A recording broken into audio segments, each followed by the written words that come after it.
नमस्कार, जनप्रवास सुपरफास्ट में आपका स्वागत है। मैं हूं हेमेंद्र सिंह। एक नजर डालते हैं आज की सुर्खियों पर। केंद्रीय गृह मंत्री अमित शाह पश्चिम बंगाल के 2 दिवसीय दौरे पर कोलकाता पहुंच गए हैं। बंगाल पहुंचे अमित शाह ने स्वामी विवेकानंद के आवास पर जाकर उन्हें श्रद्धांजलि अर्पित की। इसके बाद वे पश्चिम बंगाल के मिदनापुर में एक कार्यक्रम को संबोधित करेंगे। अमित शाह के दौरे से पहले तृणमूल कांग्रेस के इस्तीफे का दौर शुरू हो गया है। सूत्रों ने बताया कि शुभेंदु अधिकारी समेत 7 से 8 टीएमसी विधायक बीजेपी में शामिल हो सकते हैं। इसके अलावा कई पंचायत सदस्य और 10,000 कार्यकर्ता भी बीजेपी में शामिल होंगे। पश्चिम बंगाल में तृणमूल कांग्रेस में मचे अंदरूनी घमासान के बीच पार्टी को थोड़ी राहत मिली है। विधायक जितेंद्र तिवारी टीएमसी में लौट आए हैं। तिवारी ने कहा है कि मैं टीएमसी के साथ हूं और सीएम ममता से माफी मांगूंगा। बता दें कि पार्टी डैमेज कंट्रोल में लगी है। नेताओं के लगातार पार्टी छोड़ने से परेशान ममता बनर्जी ने पार्टी के नेताओं के साथ आंतरिक बैठक की। बैठक के बाद उन्होंने कहा कि ये अच्छा है कि सड़े हुए तत्व अपने आप निकल रहे हैं। ममता ने पार्टी छोड़ने वाले नेताओं को भार बताया। राष्ट्रपति रामनाथ कोविंद आज से गोवा के 2 दिवसीय दौरे पर रहेंगे। राष्ट्रपति राज्य के 60वें मुक्ति दिवस समारोह में भाग लेंगे। बता दें कि गोवा को 19 दिसंबर 1961 को पुर्तगाली शासन से मुक्ति कराया गया था, जिसके उपलक्ष्य में यह कार्यक्रम हर साल आयोजित होता है। रक्षा मंत्री राजनाथ सिंह ने वार्षिक सैन्य साहित्य महोत्सव को संबोधित किया। उन्होंने सोशल मीडिया और मोबाइल ऐप के दुरुपयोग पर चिंता जताई। रक्षा मंत्री ने कहा कि आधुनिक समय में मिसाइलों से अधिक मारक क्षमता मोबाइल फोन की हो गई है। भ्रामक खबरें बेहद खतरनाक हैं। डीआरडीओ द्वारा विकसित स्वदेशी हॉवित्जर तोप का ओडिशा के बालासोर फायरिंग रेंज में परीक्षण किया गया। डीआरडीओ ने कहा है कि यह दुनिया की सबसे अच्छी तोप है। अभी तक कोई दूसरा देश ऐसी तोप विकसित करने में सक्षम नहीं है। चीन की विस्तारवादी नीति पर अंकुश लगाने के लिए भारत, अमेरिका, ऑस्ट्रेलिया और जापान के बीच उच्च स्तरीय बैठक हुई। इस बैठक में क्वाड देशों ने हिंद प्रशांत क्षेत्र की मौजूदा स्थिति पर चर्चा की। क्वाड देशों ने इस क्षेत्र में शांति, स्थिरता और सुरक्षा को लेकर सहयोग पर बात की।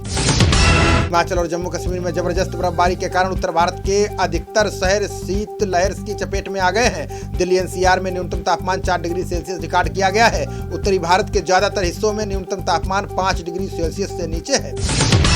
मौसम विभाग ने अगले 1 सप्ताह तक प्रचंड ठंड की संभावना जताई है। विभाग ने 17 से 30 दिसंबर तक के लिए अपने पूर्वानुमान में कहा है कि उत्तर पश्चिम, मध्य और पूर्वी भारत के अधिकांश हिस्सों में न्यूनतम तापमान सामान्य से 2 से 6 डिग्री सेल्सियस नीचे रहेगा। कृषि कानूनों के विरोध में दिल्ली की सीमाओं पर किसानों का आंदोलन आज 24वें दिन जारी है। कड़ाके की ठंड भी किसानों का इरादा नहीं डिगा सकी है। किसानों ने कहा है कि हम तब तक नहीं हटेंगे जब तक तीनों काले कानून वापस नहीं ले लिए जाते।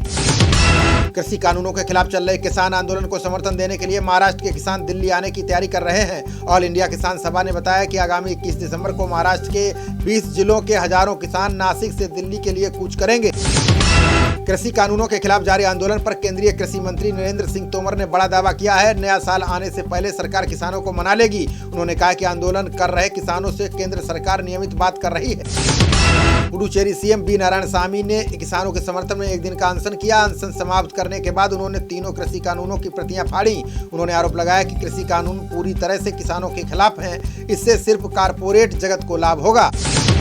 राजस्थान भाजपा अध्यक्ष डॉक्टर सतीश पूनिया ने गहलोत सरकार पर निशाना साधा। उन्होंने कहा कि किसानों को लूटने वाले आज किसान हितैषी बन गए हैं। केंद्र सरकार किसानों के साथ खड़ी है। वहीं कांग्रेस ने किसानों से किए गए वादे पूरे नहीं किए। अब पार्टी के नेता दुष्प्रचार करने में लगे हैं।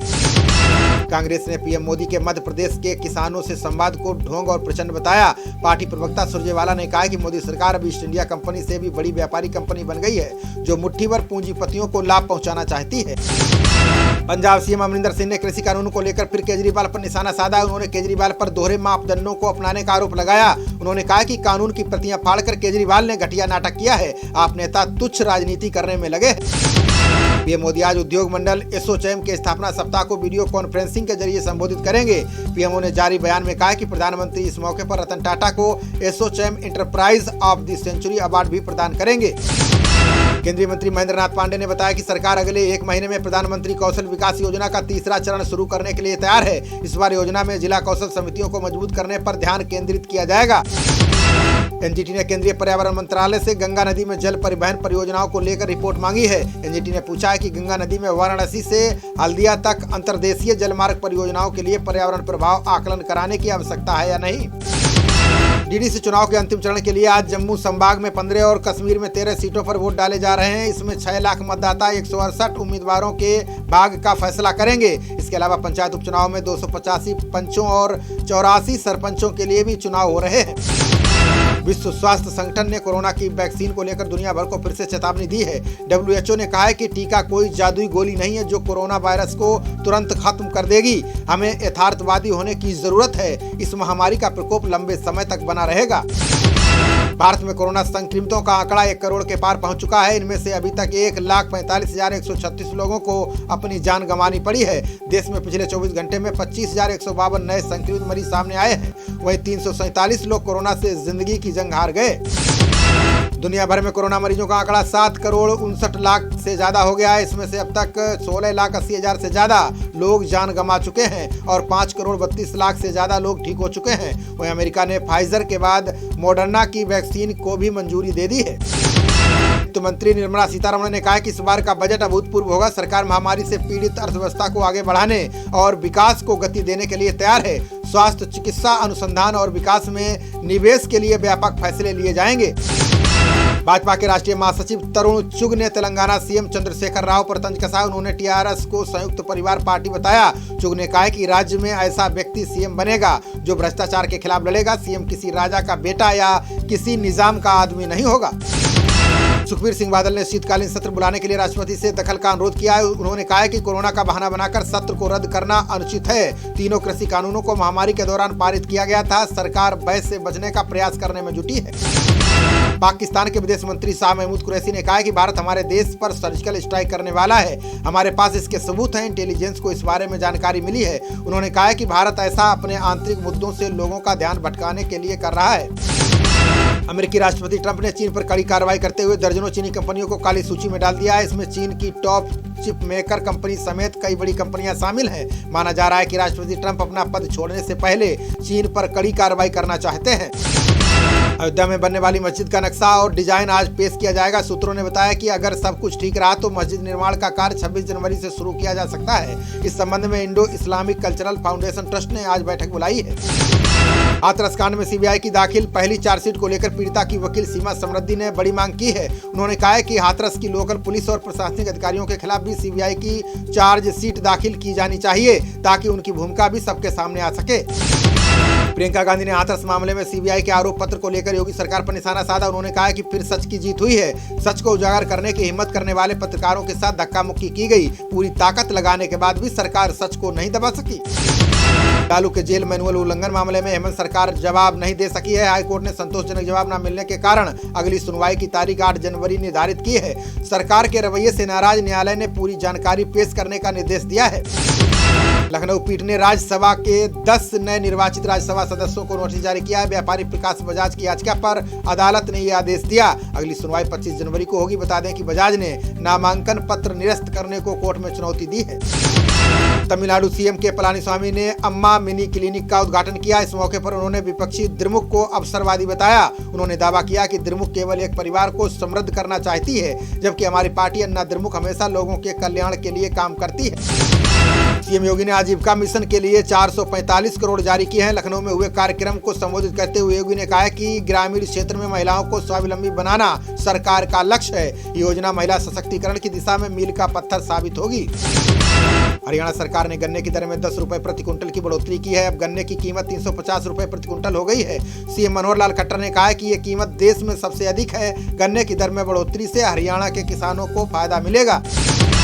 हरिद्वार पहुंचे दिल्ली के डिप्टी सीएम मनीष सिसोदिया ने बड़ी घोषणा की। उन्होंने कहा कि आप 2022 में उत्तराखंड विधानसभा चुनाव लड़ेगी। उत्तराखंड की जनता कांग्रेस और भाजपा दोनों से निराश हो चुकी है। जनता को विकल्प देने के लिए आप चुनावी मैदान में उतरेगी। सीएम नीतीश कुमार ने निश्चय पार्ट 2 के तहत स्वास्थ्य विभाग द्वारा चलाई जा रही योजनाओं की समीक्षा की। उन्होंने अधिकारियों को निर्देश दिया है कि जब तक टीकाकरण न हो जाए जांच इसी तरह जारी रखी जाए। अधिकारी टीके के भंडारण की पर्याप्त व्यवस्था रखें।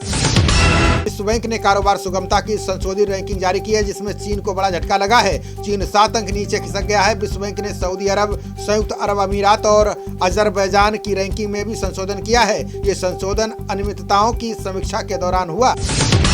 सेक्टर 18 में अज्ञात चोरों ने एमपी साइबर प्रकोष्ठ के 2 दरोगाओं से मारपीट की और एक दरोगा की सर्विस रिवाल्वर लूट ली। पुलिस उपायुक्त जोन प्रथम ने बताया कि दरोगा राशिद खान और पंकज साहू जांच करने सेक्टर 18 आए थे। झगड़ा बैंक के बाहर हुआ था।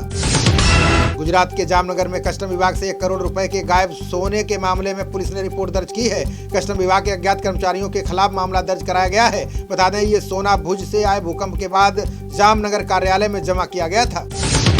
डोडा थाना सेक्टर 49 पुलिस ने हनी ट्रैप मामले में 4 लोगों के खिलाफ गैंगस्टर एक्ट में कार्रवाई की है। इन चारों ने DRDO के इंजीनियर का अपहरण कर लिया था। इसके बाद उनके घर वालों से 10 लाख रुपए की फिरौती मांगी थी। पुलिस ने गैंग लीडर सुनीता और उसके 3 साथियों को गिरफ्तार किया है।